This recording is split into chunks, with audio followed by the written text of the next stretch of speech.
जय राम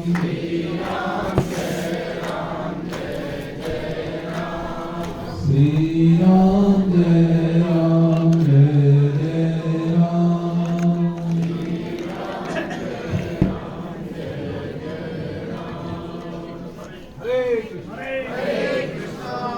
वसुदेवसुतं देवं कंसचाणूरमर्दनं देवकी परमानंदं कृष्णं वंदे जगद्गुरु। आप सभी वैष्णव जनों के चरणों में दंडवत प्रणाम। हरे कृष्णा। भगवत गीता अब बिल्कुल पूर्णता की ओर है और ऐसा कह सकते हैं, लगातार बात हो रही है ना, जबकि आवाज़ सुनाई दे रही है फिर भी।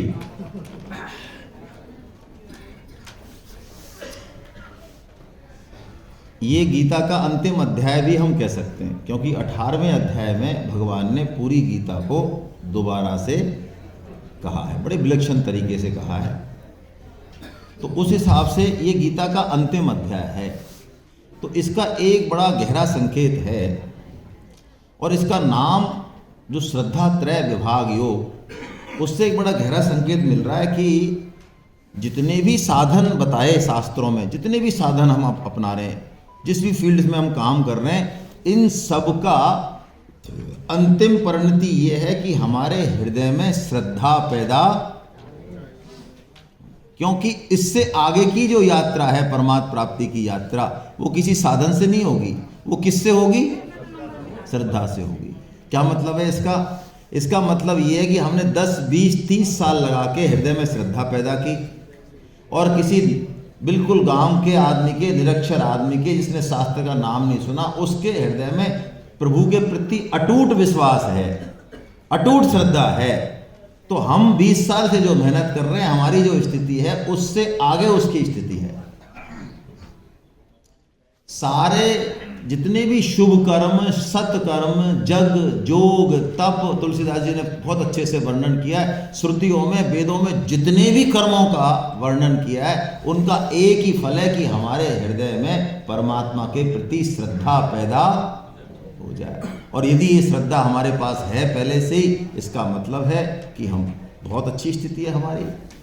अभी अभी भगवान ने एक बात कही कि शास्त्रों के अनुसार तुम अपना कर्तव्य अकर्तव्य निर्धारित करो, शास्त्रों के अनुसार, मनमुखी नहीं। और शास्त्रों के अनुसार जो नहीं चलेगा, यह शास्त्र विधि उत्सृज्य नहीं चलेगा, तो उसको ना सुख मिलेगा, ना सिद्धि मिलेगी और ना गति मिलेगी। यानी कुछ भी, हम अपने मन के हिसाब से तो हम सही कर रहे हैं। अर्जुन को बिल्कुल ठीक लग रहा है कि मैं हिंसा नहीं कर रहा हूं, मैं अहिंसा कर रहा हूं, परोपकार कर रहा हूं, जंगल जाके युद्ध छोड़ के मैं अच्छा, लेकिन भगवान के हिसाब से वो अच्छा, ऐसे हमें भी लग रहा है जिंदगी में हम अच्छा कर रहे हैं, लेकिन यदि वो शास्त्र सम्मत नहीं है तो तीनों चीज हमको मिलने वाली। तो अर्जुन के मन में एक प्रश्न आया कि शास्त्र आने वाला समय कलयुग का है, लोग शास्त्रों का नाम नहीं जानेंगे, तत्व नहीं जानेंगे, फिर भी वो कुछ ना कुछ तो कर्म करेंगे ही। तो आखिर में फिर उनकी गति कौन सी होगी? वो कहाँ जाएंगे? वो ऊपर जाएंगे, नीचे जाएंगे, पतन होगा, उद्धार होगा, आखिर में होगा क्या? उनकी श्रद्धा कैसी है? क्योंकि आप तो कह रहे हो श्रद्धा के अनुसार काम होगा। तो भगवान ने बड़ी जोरदार बात बताई। अर्जुन ने एक प्रश्न पूछा कि यदि शास्त्र का उल्लंघन हो गया, शास्त्र विधि का, तो उनकी निष्ठा क्या होगी? निष्ठा का मतलब वही है, गति कह दो, निष्ठा कह दो, एक ही बात है। जहां हमारी निष्ठा होती है हम वहीं लगे हुए हैं। गीता में हमारी निष्ठा है तो हम गीता को छोड़ेंगे नहीं। श्रद्धा और निष्ठा, गति, ये तीनों एक ही बात है। तो भगवान ने बड़ी जोरदार बात कही कि अर्जुन, हम सब एक जन्मजात श्रद्धा लेके पैदा हुए हैं, जिसको श्रद्धा कह दो, निष्ठा कह दो।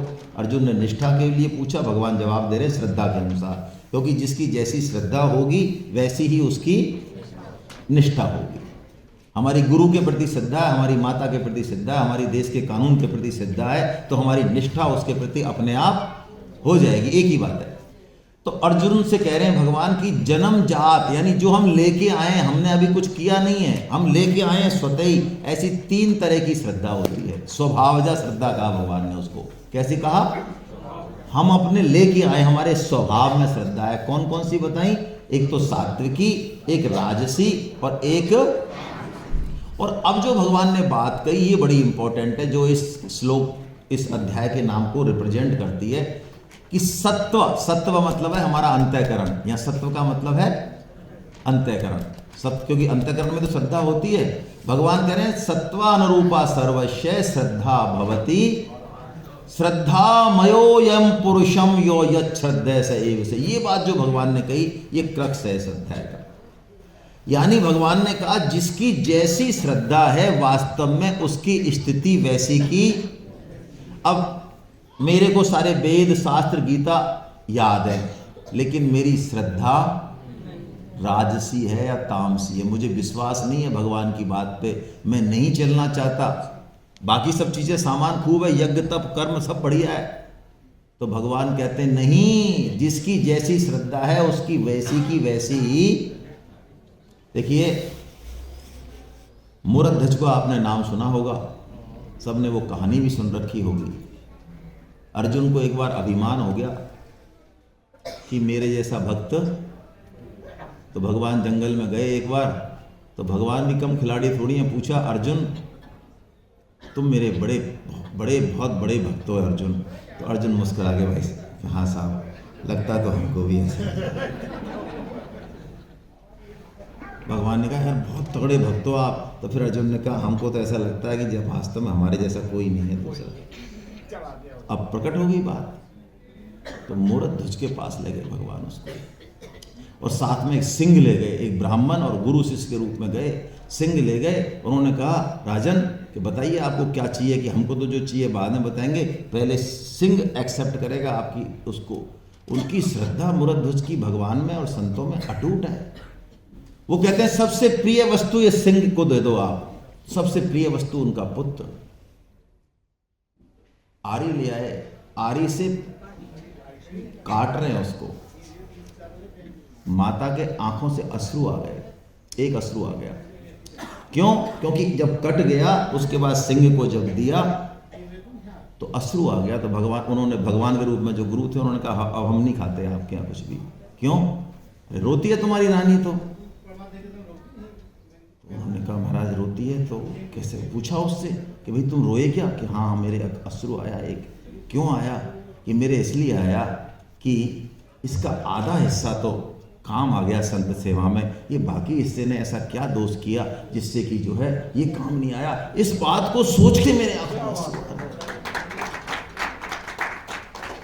अर्जुन हिल गए। भगवान कुछ और कड़ा करना चाह रहे थे कि अर्जुन हिल गए।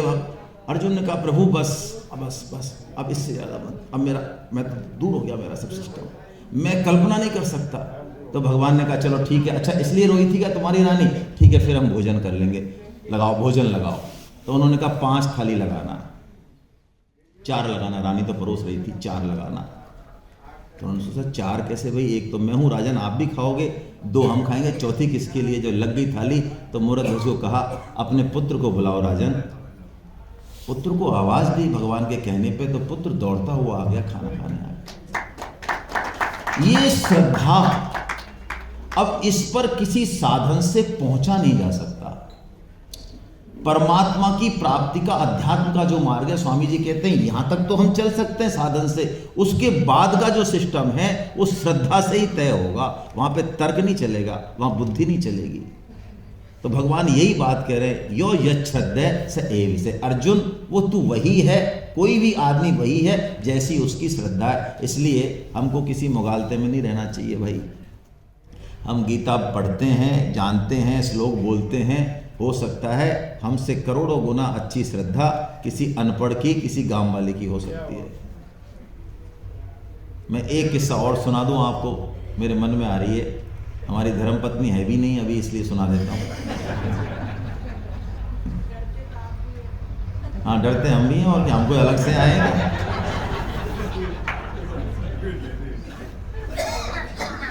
इनको हमारे परम श्रद्धेय तायल साहब ने क्लास लेने का जिम्मा दिया, इनको गुलदस्ता दिया तायल साहब ने बढ़िया गुलाब के फूलों का, तो मैं हंस रहा था तो उन्होंने कहा संतोष जी आप हंसिए मत, आप अपने आप को बहुत इंटेलिजेंट समझते हैं। सोच रहा है मैंने कहा सर ये क्या क्लास लेंगे, ये कभी बोली नहीं है, ये आपसे अच्छा क्लास लेंगे, ठीक है। और उन्होंने बहुत टफ टास्क दिया इनको सबको, तो उन्होंने क्लास बनी बनाई दी, आपको जाके पढ़ाना, आप भी सुन लें जो नए आचार्य हैं। इनको ये टास्क दिया कि आपकी क्लास में एक भी बंदा नहीं है, अभी कोई रजिस्ट्रेशन नहीं है, आप जीरो है। आपको अपनी कॉलोनी में घर घर जाना है और रजिस्ट्रेशन कराने डोर टू डोर जाके, और आप आश्चर्य करेंगे 35 क्लास से इनकी रजिस्ट्रेशन चालू हुई। 35 मैं भी गया उस क्लास में, इसलिए वो घटना मुझे याद है।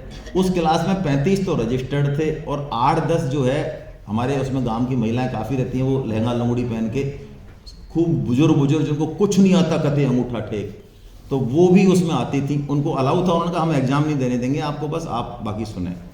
तो जब ये मैं पहले दिन जब गया मैं तो लास्ट बैठा रहा, तो ये अटेंडेंस लेते हैं हम लोग रजिस्टर में लिख के, तो अटेंडेंस ली 35 की। तो एक बहुत बुजुर्ग महिला थी, है ना, मीणा जाति की थी, नाम था उनका गोपी, मुझे खूब याद है। तो उनका नाम बोला नहीं क्योंकि उन्होंने रजिस्ट्रेशन तो कराया नहीं, पैसे दिए नहीं 500 रुपये। तो उन्होंने पूछा गोपी जी ने, अरे भाई जी, इनसे पूछा आपने हमारा नाम क्यों नहीं बोला। तो इन्होंने कहा कि आपका है ना, आपको क्या करना, आपका रजिस्ट्रेशन नहीं, आपको नाम से क्या करना है आपका, आप तो सुनो आराम से सुनो, कोई दिक्कत नहीं आपको, आप क्लास में तो कोई दिक्कत नहीं है, आप सुनो, आप आते रहो आराम से, आप नाम क्यों लिखाना चाहती हो। मैंने पूछा उसमें कि आपको नाम से क्या लेना है। कि देखो साहब ऐसा है, यहाँ हमारी हाजिरी होती है ना, तो हमारे मन में ऐसा विश्वास है कि इस परमात्मा के दरबार में हमारा नाम लिखा जाएगा।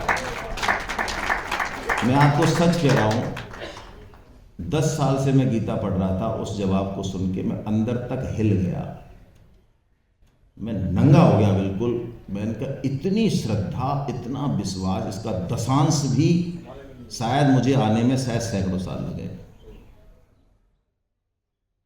वो श्रद्धा कि आपके रजिस्टर में गीता क्लास के यदि हाजिरी लग रही है हमारी, तो इसका मतलब प्रभु के दरबार में हमारा नाम पुकारा जा रहा है। ऐसी श्रद्धा कौन रोकेगा इनको। इस सरलता और श्रद्धा से काम होता है। ये अंतिम अध्याय। तो अब श्रद्धा की पहचान क्या है, तो भगवान ने कहा भैया तू जो पूजन करता है ना, तेरा जो इष्ट है उसको देख, देवी देवता तेरे कैसे हैं, उससे पता चल जाएगा तेरी श्रद्धा कैसी है, तामसी है कि राजसी है, या भूत प्रेतों को पूजने वाले कैसे होंगे, तामसी होंगे। देवी देवताओं में कई तरह के हैं, भगवान श्री राम कृष्ण विष्णु इनको पूजने वाले कैसे होंगे।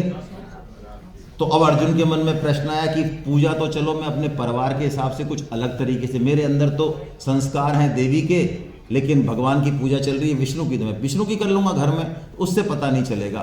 तो भगवान ने यज्ञ तप और दान बताए, 3 चीजें बताई।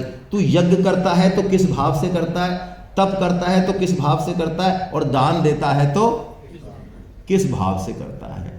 यदि हम यज्ञ सात्विक भाव जब कहलाएगा, जब हम यज्ञ करें और कर्तव्य कर्म है इस भाव से करें, अकाउंट में दर्ज ही नहीं हो कहीं, सामर्थ्य भी भगवान का, योग्यता भी भगवान की, और मौका भी भगवान का, जन भी भगवान के, इस भाव से यदि यहां दर्ज नहीं हुई तो परोपकार सच्चा परोपकार हो गया है। वैसे परोपकार 4थे नंबर की चीज है, मैं कभी बताऊंगा खोल के, इससे पहले 3 चीजें हैं, 4थे नंबर की चीज है तप इसलिए करें कि 2 लोग हमको देखें, बड़ा समझें, हमारी बड़ाई हो जाए। हम माला इसलिए करें, किसी के सामने माला ले लें और ये बड़े भगत जी हैं, तो बहुत तगड़े है ना। एक हम तप को छुपाएं, तो कौन सा तप है जो भगवान की प्रसन्नता के लिए, वो सात्विक है ना, ऊट पटांग तरीके से किया वो तामसी, और दिखावे के लिए किया जाए वो वैसा। यही दान में है, इस हाथ से दे तो इस हाथ को पता नहीं चले, पहली बात। देने वाला रहे ही नहीं, सबसे ऊंची बात, सबसे ऊंची बात कि देने वाला हो ही नहीं वहां दान में। हो नहीं मतलब शरीर से नहीं हो, नहीं शरीर से तो रहे, कहां जाएगा। और भगवान वामन ने राजा बलि का सब कुछ छीन लिया, कोई अच्छी बात है क्या। छोटे से बन के आए, बताओ कितनी गड़बड़ करी भगवान ने, करी नहीं करी। भाई दान मांग रहे हैं, भीख मांगने जब तो छोटे से हैं, और जब उसने दे दिया बेचारे ने तो ऐसे हो गए और सब छीन लिया उसका, और बांध और दिया, उसने कहा बांध ले इसको, पकड़ इसको। अब ब्रह्मा जी आए, महाराज कर क्या रहे हो आप, ये सब तो छीन लिया आपने, इसका बताओ, और फिर भी आप जो है, ब्रह्मा जी ने बोला है ऐसा, अरे कि इसने मेरी तीसरा कदम खाना को मैं तीसरा कदम, इसने 3 कदम के लिए कहा था नरक में जाएगा तू बलि। तो बलि ने हाथ जोड़ के कहा कि महाराज आप पहले मेरे एक प्रश्न का उत्तर दें कि दान में दी जा रही वस्तु बड़ी या दान देने का अहंकार बड़ा। भगवान ने कहा अहंकार तो बड़ा है, वस्तु तो क्या है। तो प्रभु मैंने सब कुछ दे दिया, लेकिन अभी दान देने वाला वो अहंकार अभी बचा हुआ है। अपना तीसरा चरण इस खोपड़ी पर रख लो आप मेरी। प्रसन्न हो गए भगवान, यही तो चाह रहे थे वो। ये सात्विक दान, हम सात्विक दान करें, राजस तामस नहीं। और भगवान ने एक तरीका और बताया, कोई हमारे जैसा भी होंगे वहाँ सामने शायद, उन्होंने कहा साहब देखो ना तो हम यज्ञ करते हैं तब करते हैं, ना दान करते हैं, हम तो क्या है लंच टाइम में थोड़ा जलेबी खींच लेते हैं, फिर थोड़ा सा चाट भल्ले खा लेते हैं, फिर हलवा खा लेते हैं, ये काम तो हम करते हैं दिन में 3 बार बिना लगा करते हैं साहब। अच्छा, तो भगवान कहते चल तेरी श्रद्धा की पहचान मैं इसी से बताता हूँ। तो भगवान ने कहा हमारी खाने में, आहार में रुचि कैसी है, रुचि, इससे भी हमारी श्रद्धा की पहचान। यदि हमको अति चरपरा, अति खट्टा, अति मीठा, हाँ बड़े दाल के और गरम आने दो, थोड़ा सा मिर्ची, और सुबह भल्ली वहाँ लैट्रिन में क्या हालत होगी वो पता नहीं है, आने दो आने दो। और नहीं तो कुछ और खटाई सड़ान उड़ रही है और उसमें से बन रहे हैं, ओहो क्या बढ़िया मांस मच्छी, या फिर शुद्ध सात्विक हम पा रहे हैं, है ना। कई लोग कहते हैं तो भाई साहब लहसुन नहीं खाएंगे तो उससे क्या हो जाएगा। तो लहसुन खा के भी क्या हो रहा है वो पूछ लो। शास्त्र मना कर रहे हैं तो मत खाओ भाई, सिंपल सी कहानी है। तामसी वृत्ति बढ़ेगी उससे, लहसुन प्याज से। नहीं तो लहसुन में तो इतने इतने गुण होते हैं। हाँ तो आपने पहले पीएचडी करी गुणों पे, उसके बाद ही तो चालू किया हुआ खाना, है ना, उसके बाद ही किया है। पहले पढ़ लिया इतना इंपॉर्टेंट तभी तो चालू किया, नहीं तो मरे ही नहीं खाओ आप तो।